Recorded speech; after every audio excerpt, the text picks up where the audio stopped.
Thank you very much. Thank you. Is that working? Thank you. It's a great pleasure to be with you here today with such august colleagues. I should start with a confession in this company. I'm not a lawyer. I may well be the only person here who isn't a lawyer. I'm not either. But as certainly as a journalist, a writer, and a head of a think tank that deals with Islamic radicalism, I'm certainly giving quite a lot of work to lawyers at the moment, as indeed anyone who writes and works in this area does. One of the things one can't help but notice in recent years, particularly perhaps since 2001 and perhaps more so since 2003 and the Iraq War, is that almost everyone you meet says they're an international lawyer or claims, intuits with you that they're an international lawyer. There's an old saying in England, when everybody's somebody, nobody's anyone. It strikes me as sort of being relevant to this one, because certainly you can now have a conversation in Britain at any rate about international law. Somebody will just tell you, well, you know, the Iraq War was an illegal war, and you go, yeah? Against international law? Yeah, everyone's agreed with that. Well, you say it's against international law, I say it's for international law, and no one is any the wiser at the end of it. I think the reason I wanted to speak today, and the thing I wanted to address most, and why I wanted to do this panel on freedom of speech, is because it is on free speech that the greatest enemies of the West today have seen their greatest opening.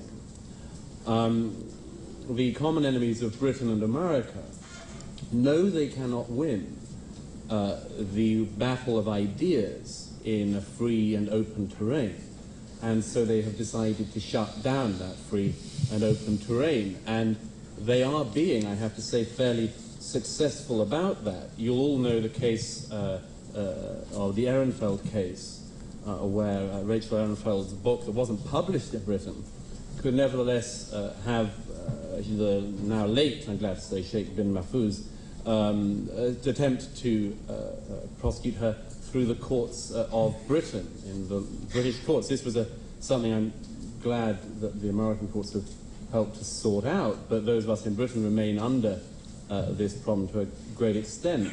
It's a problem now that has gone beyond just, beyond, as it were, what one would have been able to say a few years ago were obvious legal grounds. Now, if you say somebody is funding terrorism, that is certainly something you can have out in court, and perhaps should. But when it's simply stating an opinion about a dead historical figure, for instance, I think that people should start to be alarmed when that becomes a matter for the courts. It should be a matter of some alarm when even a joke or a cartoon becomes a matter for the courts. The British comedian Rowan Atkinson said recently that the only justifiable response to a good joke is to laugh, and the only justifiable response to a bad joke is to not laugh. But the idea that courts should be involved in either case is preposterous. And yet that is what is happening. Many of you will know the case in Holland of the politician Geert Wilders, who is currently on trial in his country for opinions, for the expressing of opinions. This has only come about, and the prosecution in Holland has said so, because of the number of Muslims who have complained about Mr. Wilders' statements in public. Now, if you read the charges that are down against Wilders, they include, for instance, the fact that he has said that he thinks that immigration into Holland should stop. They also include the text of his film Fitna. Now, if any of you have seen this, you'll know that only the last few minutes have any text at all from Wilders himself. The rest is video footage of imams and hate preachers calling for the destruction of the West. So Geert Wilders is partly on trial for quoting Yusuf al-Qaradawi and other jihadi preachers inciting violence. Now, it's very unlikely the Dutch courts are going to go for any of these hate preachers. In fact, they haven't done in recent years, even in Holland.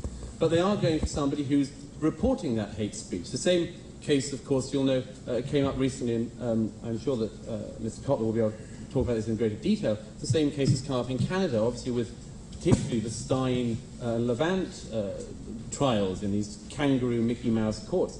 These are these terrible infringements of freedom of speech are lessons which Islamists are learning very fast and which we are learning very, very slowly.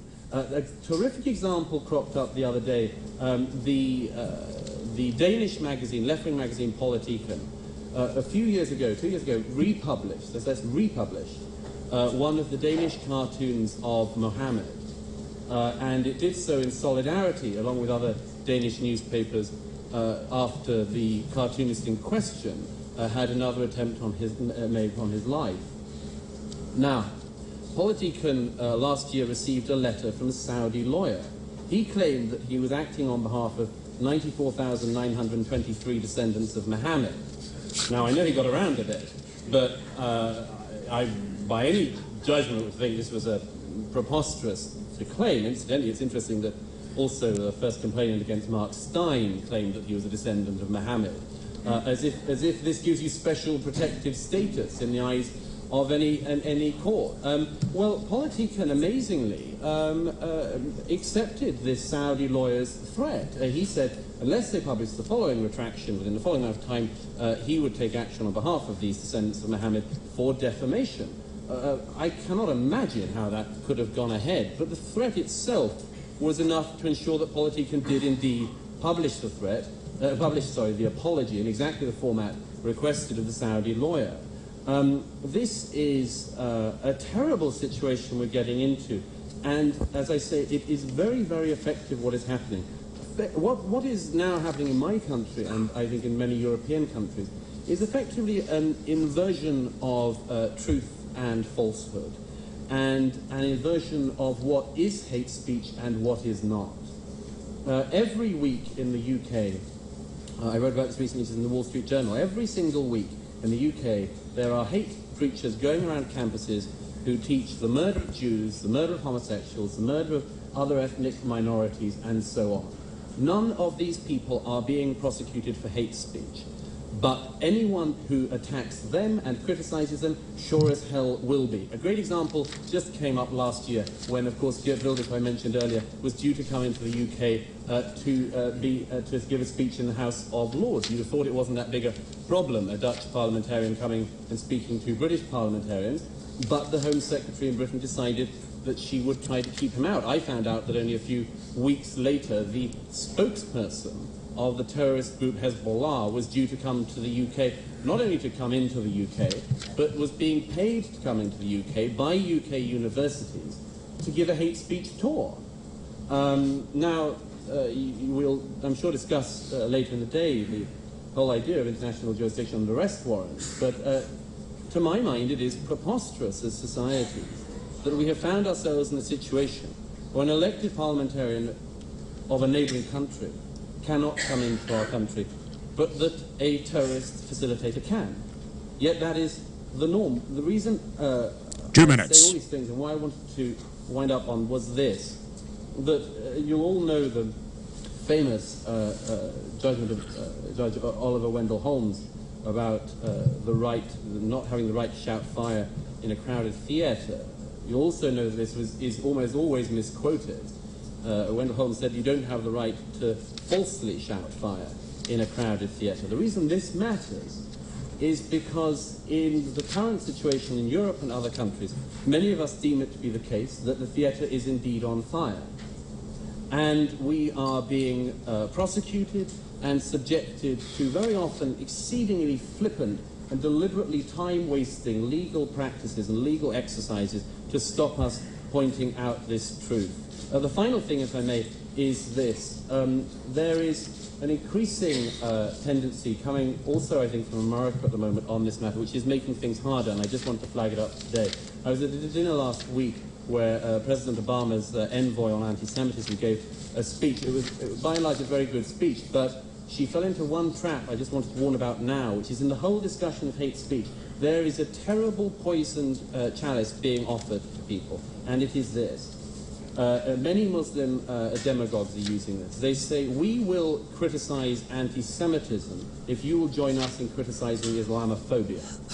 I just wanted to flag this up because it is a terrible problem at the moment. These are being held up, and President Obama's envoy said this last week. She equated the two as well. The two are not equatable.